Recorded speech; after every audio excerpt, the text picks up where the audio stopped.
Hello, welcome to Soulprint Intuitive Tarot. Thank you so very, very much for being here. I truly do appreciate that you take, the time out of your busy world to spend a few minutes with me. So, let me first just say the hypocrisy is breathtaking.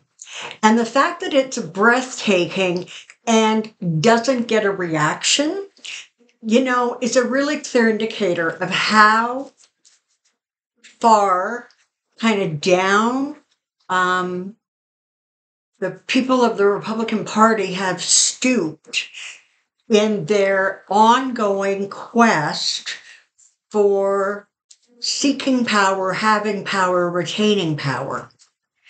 I don't know personally that that's ultimately going to work for them, but I thought I would just ask the cards if they had an opinion about it. So what I'm talking about is Bill Barr, who, a few months ago was talking about how Trump is unfit for office. He doesn't know what the hell he's doing, on and on and on. The other day he says, but I will vote for him. And when the interviewer tried to push him and say, well, but even though he has this and this and this, and he just said the answer is yes. You had Mitch McConnell, same thing, He's the head of our party. I'm part of the party. I will vote for him. No discussion. And it goes on and on and on and on. There's a ridiculous list of people who, I think what floors me is just the nonchalance with which they announce that they have no moral fiber, no moral compass, and they're just going to toe the party line. It doesn't matter what the man stands for.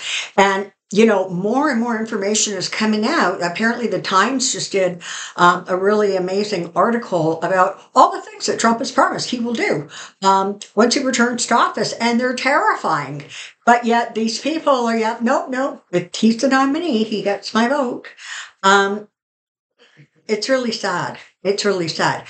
Speaking of Republicans, it was just announced that I guess the Arizona legislature has managed to overturn the abortion law from 1864. So that will not be going into effect. And, is that enough? Is that enough to pacify people? Probably not. Is it enough for Republicans to sort of save face? Probably not. There have been too many of them saying too much that is just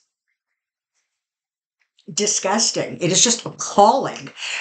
The complete disregard they have for women, for their reproductive health, for any of it. And it's just fix that. It's staggering. So I don't know who's paying attention to them. That's kind of the question, right? Who is paying attention to this behavior? Okay, we know that 20%, maybe 25% of Republicans who are MAGA aren't paying attention because all they care about is whatever Donald Trump says, and that's all there is to it. And it's so interesting because they don't actually really care if there are other Republicans who are voted in, which just goes to show you one of two things. Either they are uneducated about how the system works, and they don't understand that the president requires majorities in the House and the Senate in order to actually get anything done, or they have so bought into the idea of Trump as a dictator, Trump as an autocrat, that it doesn't matter to them who else is or isn't voted in. It's kind of mind-numbing. Let's take a look, shall we?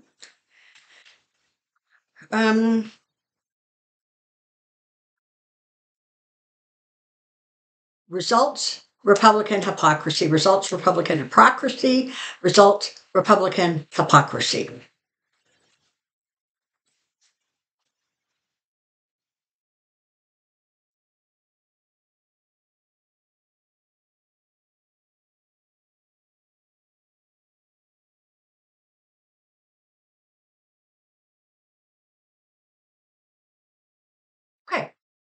We're starting off with the 6 and the 7 pentacles. So this really goes to that behavior, right? They're just getting on board. It doesn't matter what Donald Trump has, reaped and sown. It doesn't matter what they have to or how they have to, convolute themselves. They will fall into line like good little marching soldiers. And that's what you can expect from them. So don't be surprised. Just do not be surprised when more and more people who you thought, and it's the ones who specifically said he's not fit for office, those ones falling into line, I think, is the most, frankly, disappointing and in many ways distressing. They're going to toe the party line. They are so frightened of what he has the power to do with his talk, the way he communicates, that they're scared to antagonize him. This is the problem.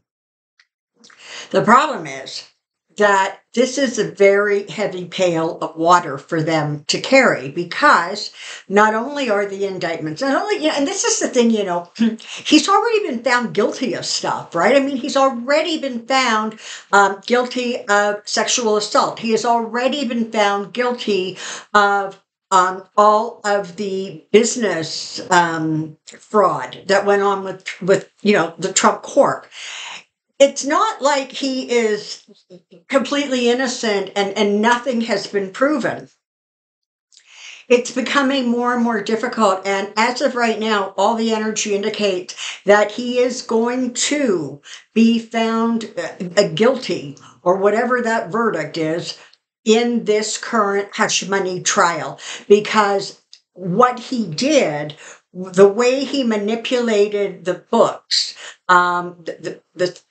that's paperwork. Okay, that isn't he said, she said, or I like his story better. This is paperwork. It's like it went in there, it came out there, it wasn't supposed to, and they did it for this reason.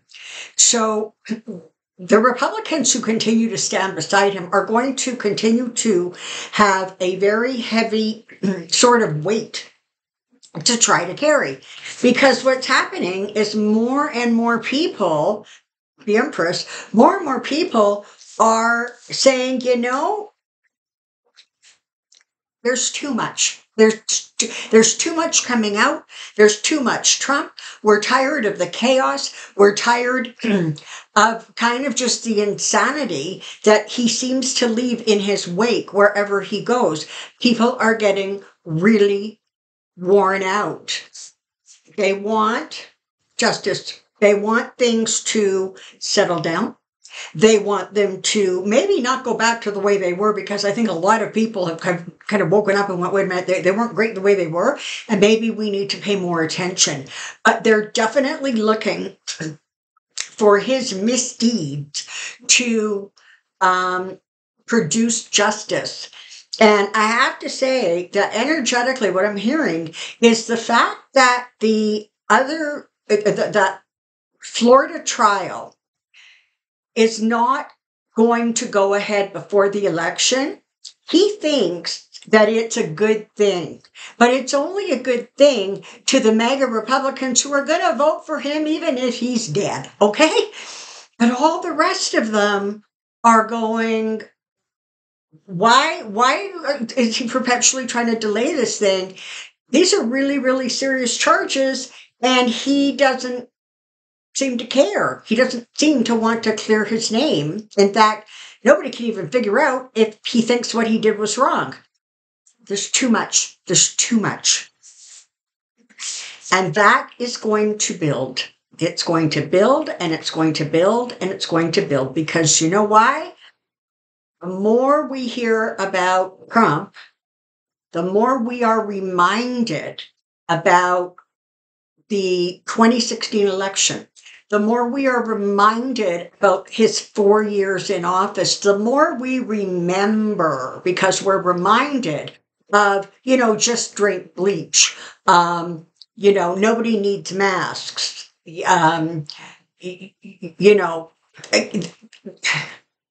the cascade of insanity that comes out of this man, the more sort of riled up people are going to get. And this, frankly, is what people are looking for.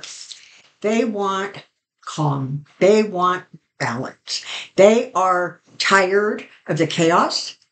And, right now, they have an option between two people. And the other person is calm, seems to know what he's doing. He doesn't make waves. Every once in a while, he says something sort of slipped out of his mouth. It's not quite right.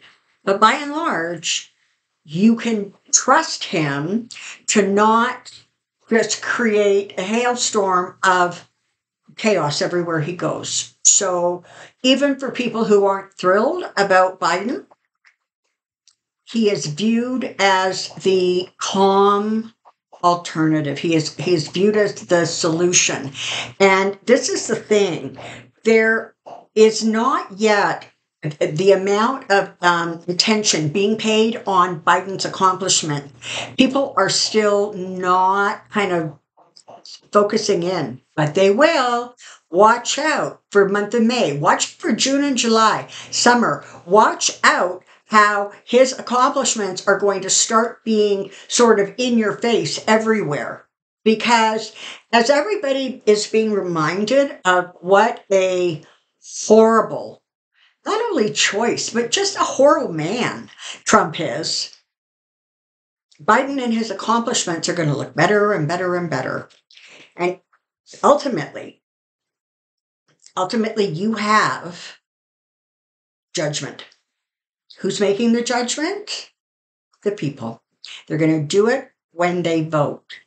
And when they vote, they're going to end up voting for the Two of Cups. Now, this is an unusual card representing Biden and Harris. But it is a male-female couple, which is, Biden and Harris. There isn't a male vice president, is what I'm saying, right? It is sort of one of each, if you will. And that is what people are looking for. They really are.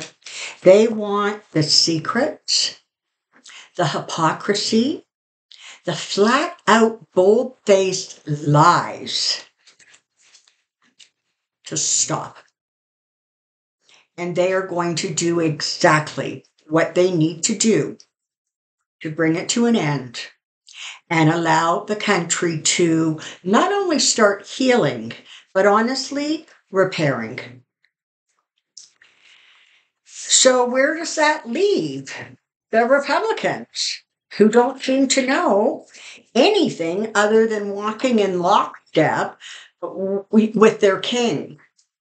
Well, frankly, it leaves them out in the cold. It really does. Just one more kind of quick thing that ties into this. Any of you saw Rachel Maddow's show on MSNBC on Monday? She was going through and she was talking about the number of Republican candidates, and I believe it's for both House and Senate, who are in red districts and they don't live there. Like there was like 6 or 7 or 8 of them. It's craziness. So that's something to just think about. How desperate are they that they're dragging these people in from other places? Listen, it didn't work for Dr. Oz. It's not going to work for these people either. The government is big. It's huge, right? And when we are trying to connect with the government, who do we think of, right? We think of our state representatives. We think of our governor. We think of our senator. We think of our, House representative, right? We want those people to be a reflection of the community that they serve. And they can't very well be a reflection if they're living a couple thousand miles away. So, watch that, because obviously they can't find anybody local who's crazy enough. So they're recruiting them. And Like I said, it didn't work before. I can't imagine it's going to work now. Okay, that's what I know. Thank you very, very much for being here. Questions in the comment section for tomorrow's Pendulum Friday. Between now and then, take care of yourself. Bye bye for now.